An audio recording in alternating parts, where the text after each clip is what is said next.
Sorry,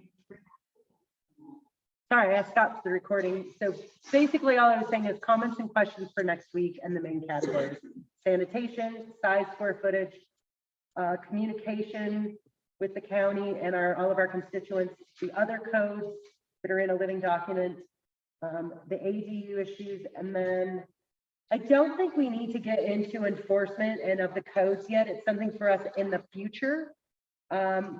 But then also, but right now it's like grandmothering in and the permits now as another big section. So are there other ones that we've missed, or is there anybody at home that's, we're gonna put major? Yeah.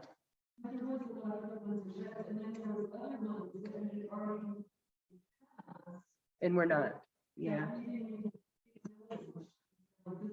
Yeah, I mean, it's beneficial for you to read the entire documents to see what applies to you. So is there anyone else on our Zoom audience that has a little insight or anything else they'd want to contribute before we move forward? Thanks for everyone for being here. Okay, so if we go on to the sanitation piece, who are our experts? Who are experts in poo and gray water and rain water? Or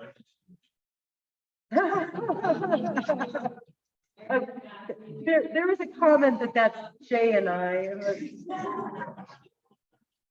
No, I have. Well, I have. Let's just say, yeah. Don't delegate. Hold on. They're volunteering me what else to do. Hey, hold on. Okay, Sanitation. So on the sanitation stuff that Donovan sent over, I didn't see nothing about gray water. All I saw was the composting toilets. Okay. And is that a separate item when it comes to sanitation, or is the composting toilets, is that categorize everything?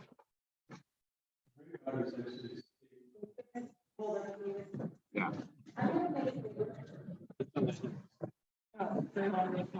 Gray water is actually a state level rule. It may have to change at the state level before we can do anything about it. Rainwater did change at the state level. Yes. Yeah, it has to do with replacing the volume that you might pull out of the ground. And So I guess we're really focused more on, I mean, that's all I did, is your showers and all the things we're trying. All of the things that ultimately we're trying to do in the, you know, on gray water, rainwaters, black waters, more resource efficient systems do start to time in. But is there anyone else online in this room that could make comments about that and would want to speak to that issue next week?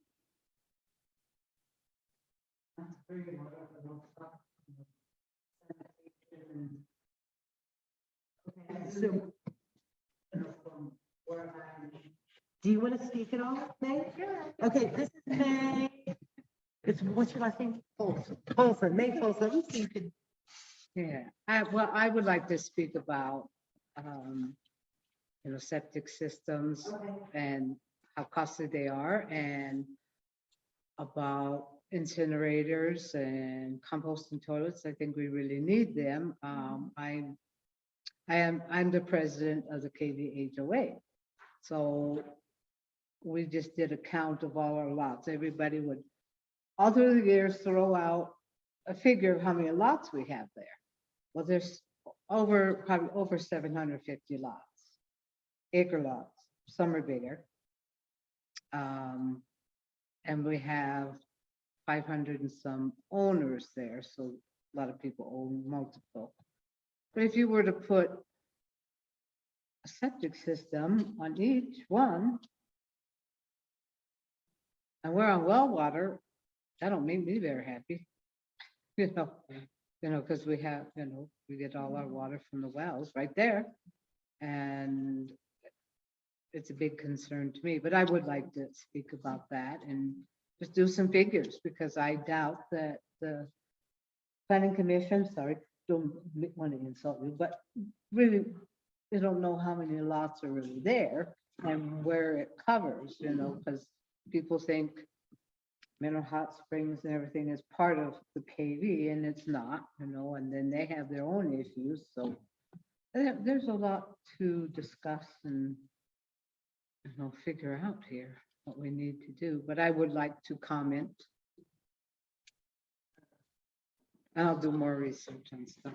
And I want to open this up to, even if you don't want to speak, that you could add in, what are some of the questions we should be asking about these things? So with the septic, with the sanitation, with the water, like what are some of the questions? Because we can incorporate, we can incorporate those in, because even if someone doesn't feel like they're the expert on that, we can have some questions or comments. Anything, or is that something we just work on a little bit separate?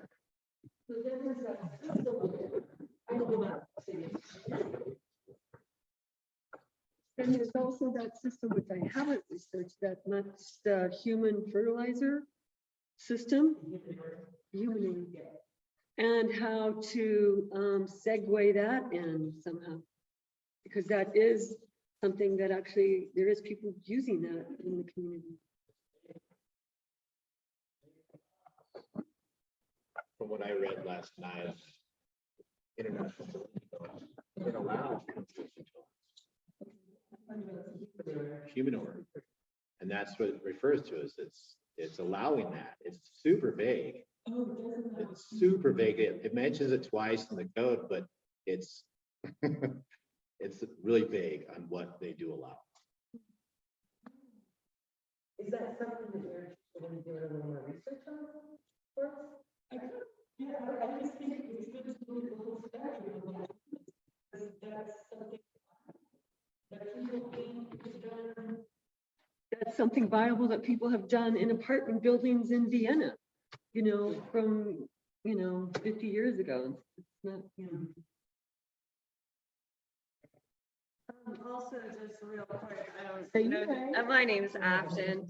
I just wanted to comment on like some pretty cool gray water things I've seen in one house was like, for example, it was an earth ship, and you'd have the bathtub, and then when it drained from the bath or your shower, on the other side, there was a big planter all along the window. So that seems like a pretty efficient design, like to incorporate things like that. And then it's using your gray water to water your plants. And if their concern is like, there's toxicity leaching, it would just be in a consolidated area. So,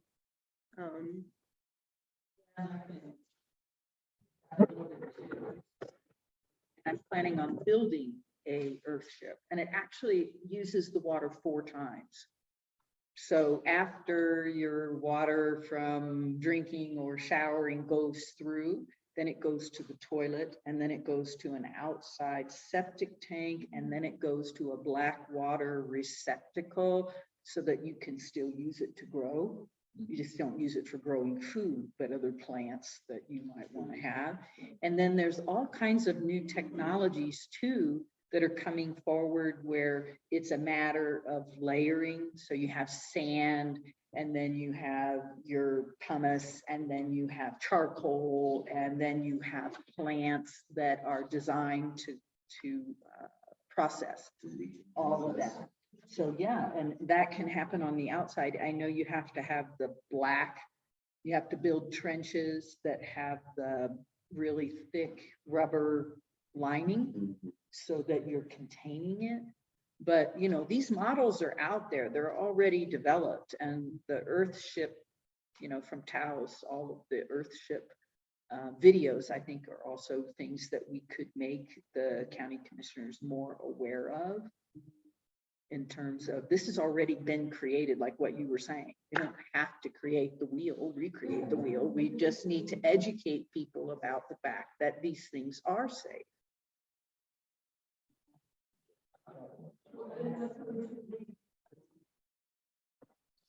Right.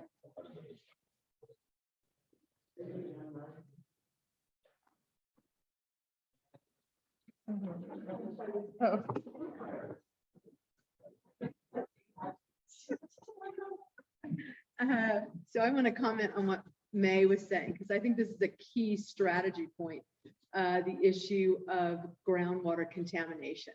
Because what you just described sounded terrifying, right? And this is a classic moment where a code suddenly gets implemented and the long-term issues are not really perceived. So I think that in a comment, and maybe more than one of us, since you're the HOA person, giving, just when you said the numbers, one lot, 700, you got 500 owners, that's a lot of septic, right? So I think nailing that statistic down, but then I think also coming back in the bigger strategy that some of these things in these concentrated areas, in fact, if implemented, would be detrimental to contamination to our groundwater. And since water is a big deal, I think just kind of, again, making them aware that part of the attraction to these alternative and what we call the emerging technologies is imperative, right? So yeah, I guess I would like to sort of talk about that. As I would like her to sort of talk about it from this very specific thing, but then I would be willing to do a little bit more research about contamination of septic systems, because that's like, the more concentrated your area, the more this is a bigger issue. And they're not thinking about that. So. You know, just the septic, the tank, yeah, the tank, and not the leach field, not have that for a certain reason. They told me no, but they said Mineral Hot Springs, you could get one. And you said, No, but she's talking about a big tank. A pit privy, the pit vault, the vault, yeah, that you have to have pumped out. Yeah. So you got it? That's the trouble. they will tell you one thing and tell someone else something else, and someone can get a permit, you know, and they, you know, they have what, you know, as we all know, the KB doesn't have the best reputation, but that's okay. It's going to change. It's going to be way better.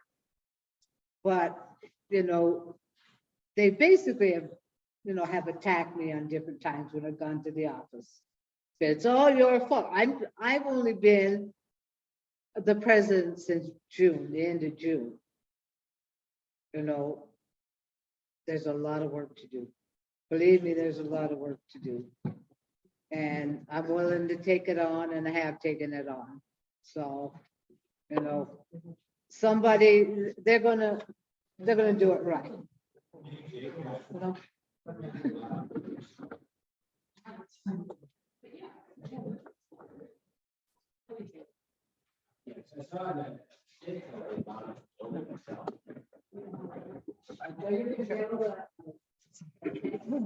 That's right.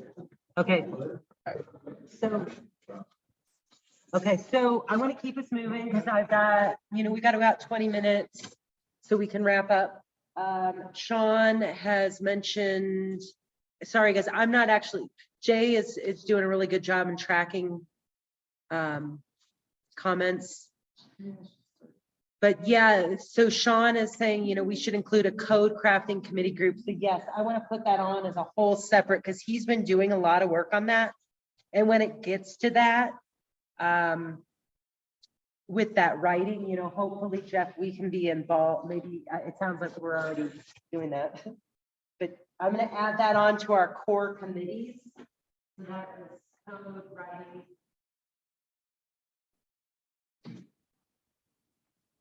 And I think that that's something that we should put in for comments for next week then too. I don't know if you want to speak on any of that, Sean. I'm having some connection issues, so I wouldn't want to speak at length. I just wanted to raise that flag. Sorry, I missed raising it earlier because I was having difficulties. But I would say that I'm perfectly willing and happy to help create that community and manage information and communications around that if that's helpful. Yeah, and I think that ties in kind of with that builder. Do you guys agree, our builders in the room? I don't know if anybody else is a builder here. That kind of goes along, like the builders and the code writing, they kind of all go together. Right? Okay. So I'm gonna Yeah, I comment think kind of code.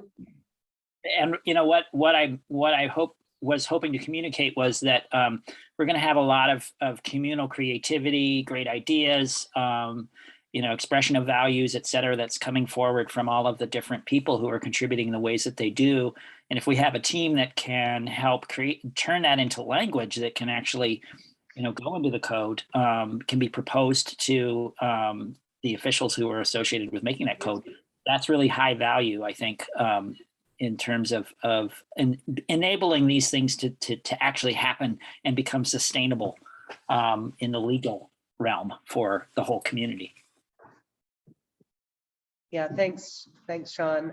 In the room, I've got Brett and Dave and Russ too, who are all in the building in the trades here. And so they're all shaking their heads and agreeing, yes, with you. That's a great start to that. And to me, that's something that we could just speak on next week. If the county's aware of like, hey, we have a group of people and that's part of this too, is just, our comments of how we can, because to me, this is just trying to help.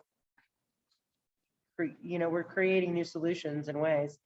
Let's, unless there's anything else on sanitation, square footage, the whole issue of size and square footage, who's feeling really passionate on that, or what some of the questions? My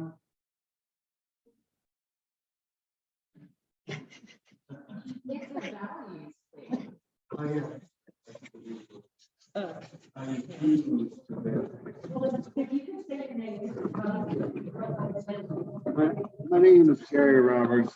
I've chose to live in small dwellings ever since my first purchase of a home 35 years ago. And I do that because I just don't need anything big. I mean, it's to me, it's silly. Do I do it for the footprint? Maybe, probably, that kind of thing. But it's near and dear to my heart that for somebody to put a number on square footage, I find it. I don't even know what word, but I think it's silly. I mean, what you're going to do is you're going to just tell everybody that owns a single wide or wants to buy a single wide that's 750 square foot. You can't purchase a home. You can't say, okay, a young couple with a newborn, you can't buy a modular home. And I think that's just a government. It's intruding on personal choice. So it's near and dear to my heart because I've lived small all of my life.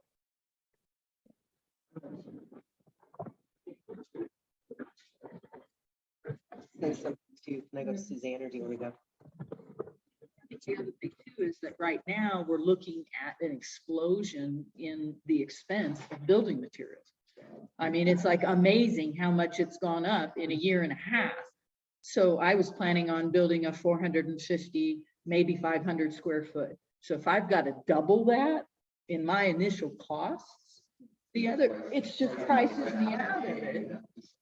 And the other piece is that this is my retirement home. So I don't want to clean 900 square feet when I'm 80 years old. And I don't need that much space. It makes it harder to heat it. It makes it more labor intensive for an elder to live comfortably. So, right, yeah, like right now I live in 450 square feet and I am happy in that space. So I think setting it really is a violation of our liberty. We should be entitled to live in the space that we want. And I think, again, it's a piece of gentrification. And I think we really need to address that issue before this rolls out. All these crazy building codes. I mean, it just goes on and on and on. Hi, I'm Dave. And Jay?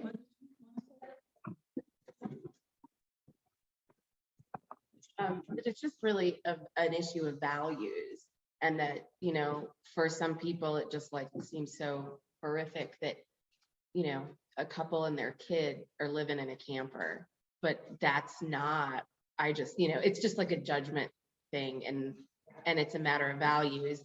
And yeah, that just irks me.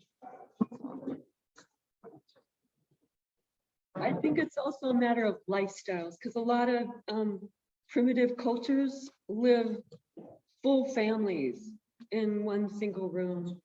And it's a cultural thing that's really important. So, I mean, I lived in a 250-foot trailer for 5 years when I was in my beginning building process, and it was really fine. I mean, and I built a large space because I wanted to have a space to house dance projects and pass on my training for 50 years of ancient dances. So, you know, I know what it's like to have a big house, and I also enjoy just living in small rooms in my big house. That's I was thinking that same thing, like, for example, when I was in Peru and you'd come and like, you know, the whole family would live in the house, grandmothers and down to like the little kids. And they were so happy just to like be with their family in this small space.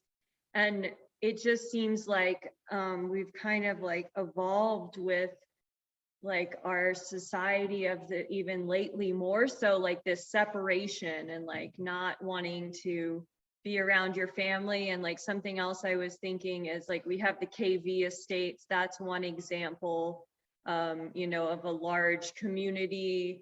But those sort of things like I don't know what kind of like permits is different in that. I guess that's a question of like creating community spaces where people could, you know, be a part of that. Maybe the cost wouldn't be too high. It would be more efficient. But living in ways that can help each other and be more part of a community than just saying, okay, each person or each family has to have their 900 square feet and just be more like wasteful and separated in the end.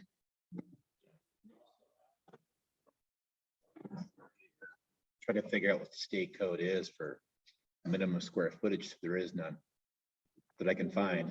You found one that said 150 a site. I found a site that said 150 square feet. Lisa said the town crest zone is 0 square feet. You can build any size you want. So why can't we just build any size we want out here in rural Colorado? Do we know what the other towns are?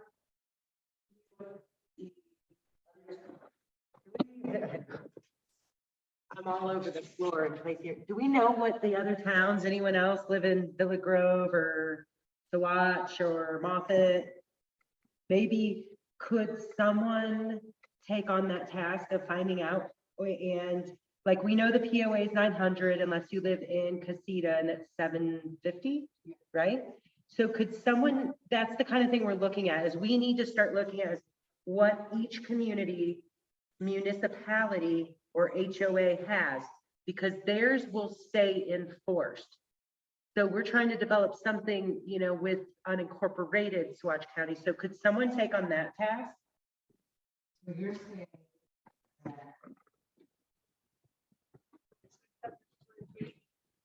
Countywide in the county, you said something about the HOA. If we have our own rules, see, the county's beating the heck out of us, and they want us to have, you know, do the 900. 6, but they want us to go to 9. Supersede. See, and they've never said a word about that. They have not. You know, okay.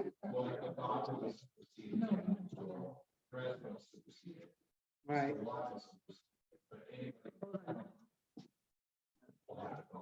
That's right. Okay. Okay.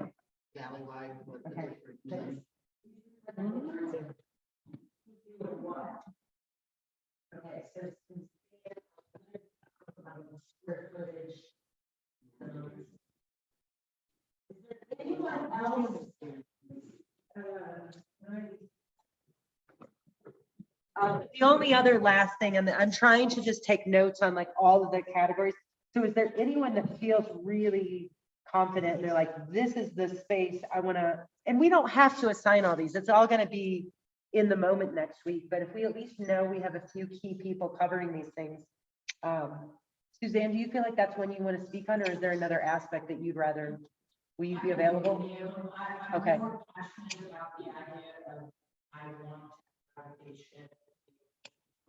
Thank you. Okay. Okay. Excuse me. It absolutely does not make sense, right? So, okay, hold on, we'll get to that one. We'll get to that one. Is there anyone else or anyone online where you're like, whoa, this is my issue? I want to really, like I said, we don't have to assign on these. We're just trying to get an idea, but please do call in and come next week.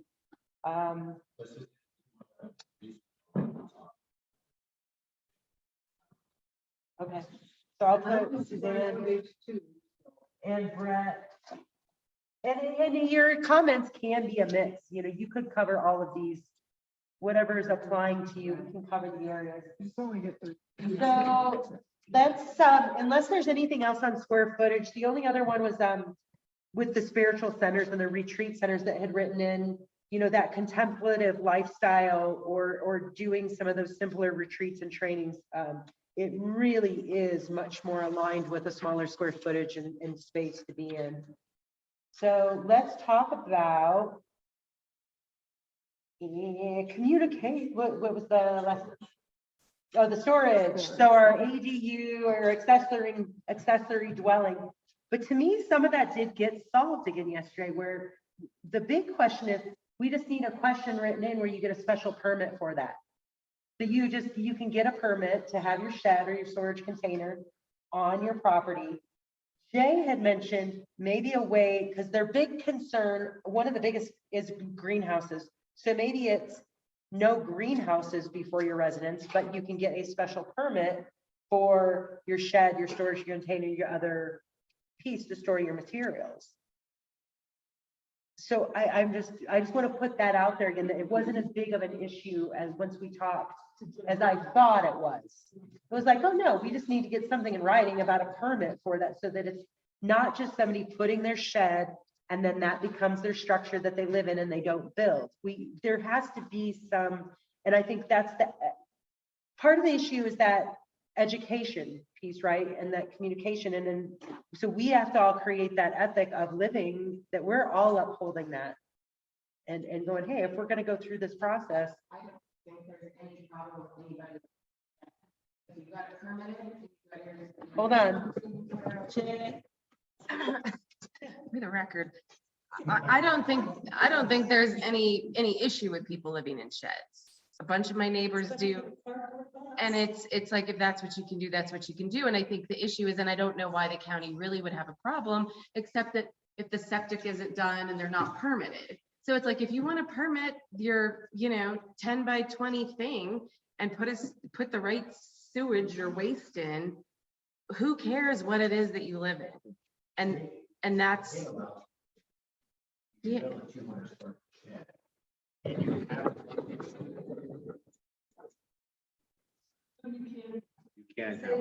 so with a shed, the state allows you to have the 200 square foot shed with plumbing attached to it. So as long as you have your septic system and your water system, your electrical tied to it, you can have a 200 square foot shed. They're saying it has to be temporary. And I would say, let's extend that until the edge of the build, or just make that an additional structure.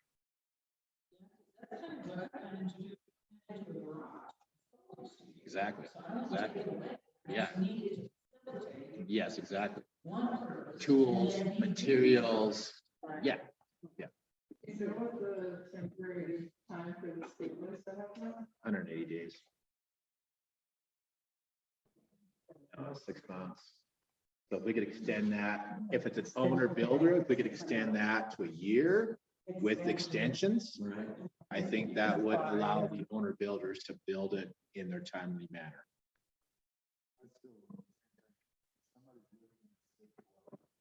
That doesn't have other issues, how can we regulate them on their size? Like, we're talking like square footage and stuff, and then the shed too.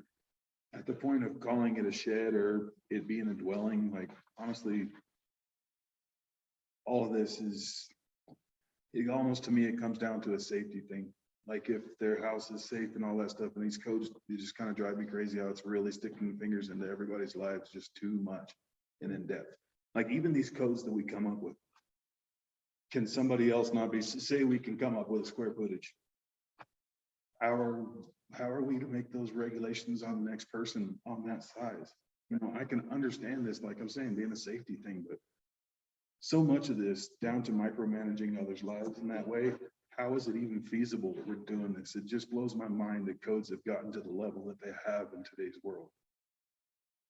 And I love that we're having these conversations and these connections are happening with the county commissioners and the people, and we're all coming forward. That's the most beautiful thing about all this to me, is that these conversations are taking place.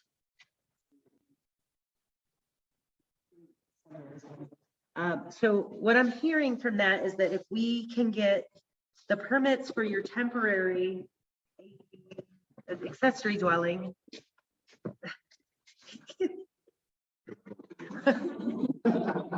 Doing a dance with this room of people in here.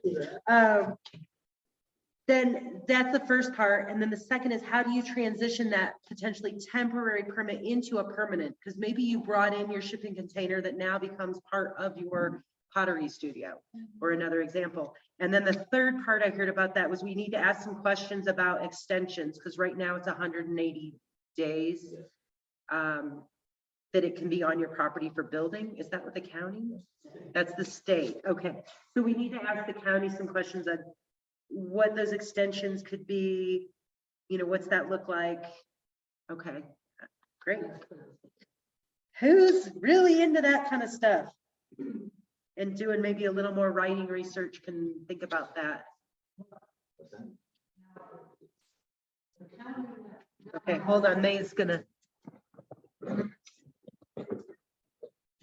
Have like a 60-day where you can live in a trailer or whatever and build. 60 days, you're not gonna do much building, you know. That's a state. County is 60 days. You can live in, yeah. No, I think that's already. in I think, effect. isn't that already, is that already in fact, Jeff? 60 days? That's the RV. Right. Yeah. So you can only do 60. 60 total days. But then they'll give you a permit for 2 years to live. So that doesn't make sense. You're building it yourself. A lot of people do. Yeah, that needs to be clarified. Yeah, that. So the number of days that you can have that into. Is there anything else on this, that we use the?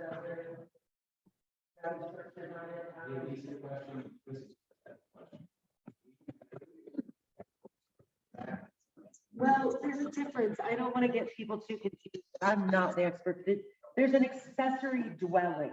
That's something that you're maybe putting on, we're addressing that, putting that on your property before your primary residence is done. For housing materials, whether it's living in it, you pay the deposit. We should probably put that down to the deposit, the permits, or for living in, like you can do with the POA, you can live in your camper trailer, tiny house while you're building with the deposit. So maybe it's living deposit as another category in this. But then ADU as an accessory dwelling unit.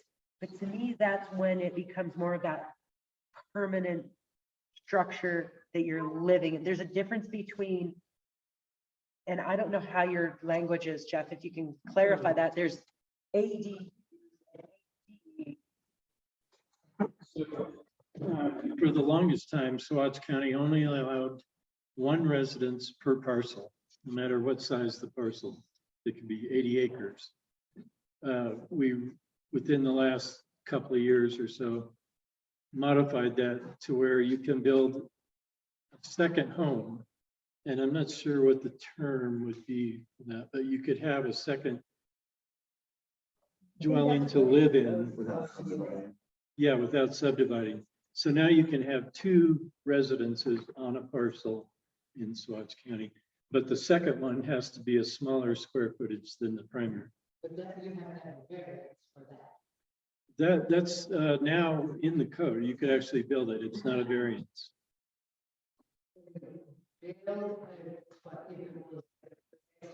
Oh, somebody want to bring in. Well, that, like I said, you have to have a primary. Right, have a primary. And then if you want to build a guest house or a mother-in-law's cottage or something like that, you can do that within the provisions of the land development code.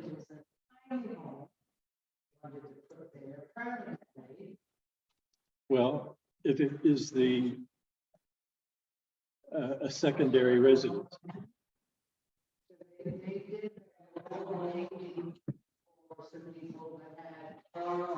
A single wife. And mom had, it was the most spectacular little tiny home. I haven't been in that many, but this one was, it's awesome, absolutely awesome. It's got everything in it. And, but the county is making them enclose, you know, it's a fifth wheel type. And so enclose that and then take the wheels off and enclose everything. So they had to do a variance, so they did that. Yeah. Is there's a separate ordinance that deals with variances. But they made them do a variance for that. So I think we're gonna, there's a lot of other, we're almost approaching the 7 o'clock hour. We have the space with Moffat till 7, so I want to leave some time for us to clean up. That kind of is going into this whole piece of all the other codes and all the other variances, because we're really only tackling one very small piece that was just about to get changed. But when you look at the past, there is one, and I've got to be honest, I don't know how to go into this. What was it's with the sovereignty. I know there's a lot because I'm getting emails too about our rights and our liberties and the sovereign and if I'm just trying to see, like, sorry. Could someone that's writing this, can you speak directly like on this for just a couple of minutes and how this ties in and applies for us? Or that's probably, is that Arnold? Aha. But we've got like 2 minutes on that, if you want to speak on that. Because honestly, we're at a place of trying to bridge from an old system into creating a new. And sometimes just throwing everything out to have a new is, we have to be looking at like what's worked and what isn't. And I'm sorry, I'm trying to read these. So I just don't know if someone wants to speak on that. It's not my expertise. I've asked people for many years, give me 3 simple points and 3 simple things. I'm like, how? But I feel like it's such a bigger topic and subject that we can't really get into it. I do want to bring up the grandmothering in, that we should keep that as a major category next week and ask those questions. Making sure that's somewhere in writing and how those people are protected. And the code, just for everyone to keep in mind, as a long-term project, then once it gets into the codes, or if there's enforcement or helping we're really working and looking, going, how do we help our neighbors? If someone is out of compliance or needs to be brought up to code, who's that committee we can go to, like the barn raising? It's like, let's go, or the other idea, maybe we can bring this up next week, was that community fund. Is there a way we can raise some money, or we have a pot of money where it's like, you can go into this for your deposit, or you can go into this, but it's got to get, you know, it's getting paid back in. But how are we creating new systems to support each other? So, I'm sorry. There's some systems that don't exist. That do exist to help. Okay, so there are some county and state programs that do exist that will help bring your house up to code. Okay. And there's some grant money available too. I had written to a woman who gave me a contact with people in Alamosa. And then there's also the Saguache County Tax Grant. I would think sales tax grant, because that can go to all kinds of different things. And we could create an avenue for that to help the neighbors that need that to come up to code. No, they have that for, they really like to help senior citizens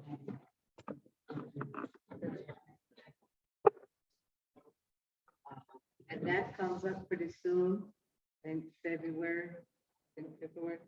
Twice a year. Yeah, and I think it's February comes up, so something needs to be addressed really fast. They have a couple of categories. So, if there's nothing else, okay, what is it, Jay?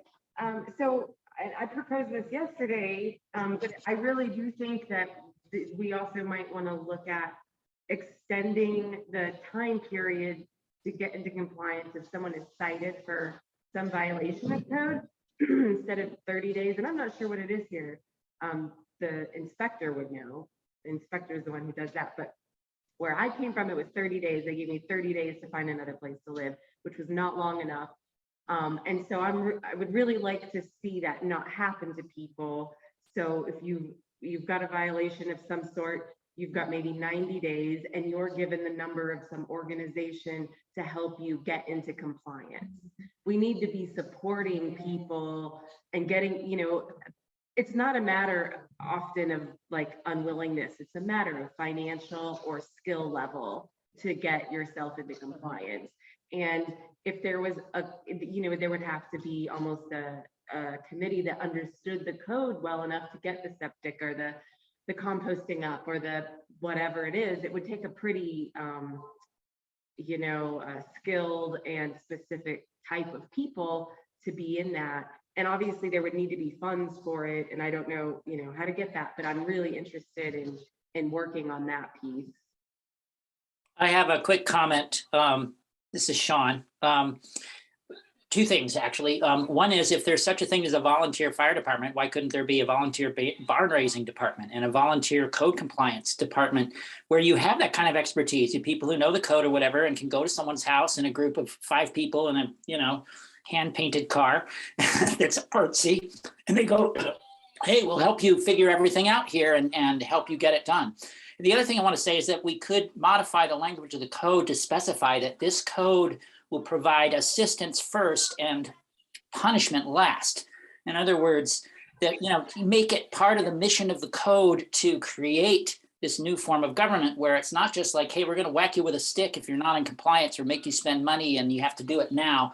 But this is how we're going to help you. And if you engage with the help, then you got the time you need, and we'll make sure everything happens well for everybody. I think that's what we need to be moving towards, is like we're in a relationship with government where it's largely punitive. It's about enforcement. It's not about mutual aid, and we need to move that system. And I think we have the opportunity to do that locally as a creative community, to create that locally. Excellent. Thank you, Sean. Okay, I think that is an excellent spot to wrap up on, Sean. And I would just want to thank everybody again for coming. Please send us your email if you'd like to be on our list. That's gonna put you on the Energy Fair General newsletter as well, and the land use. So, but you can visit, we've got information in multiple places. You can go to the Saguache County Land Use Department on their website. You can go to our Energy Fair website. You can go on the library starting to post information. So we need other communities though. If anyone is from Saguache, Moffat, Villa Grove, some of these other areas, we're very heavily represented, especially here tonight. I think everyone is in outside of Jeff, outside of 3, in the Crestone, what I consider the Crestone Casita town area. So we do need some more people through unincorporated Saguache. So thank you again. Happy New Year. And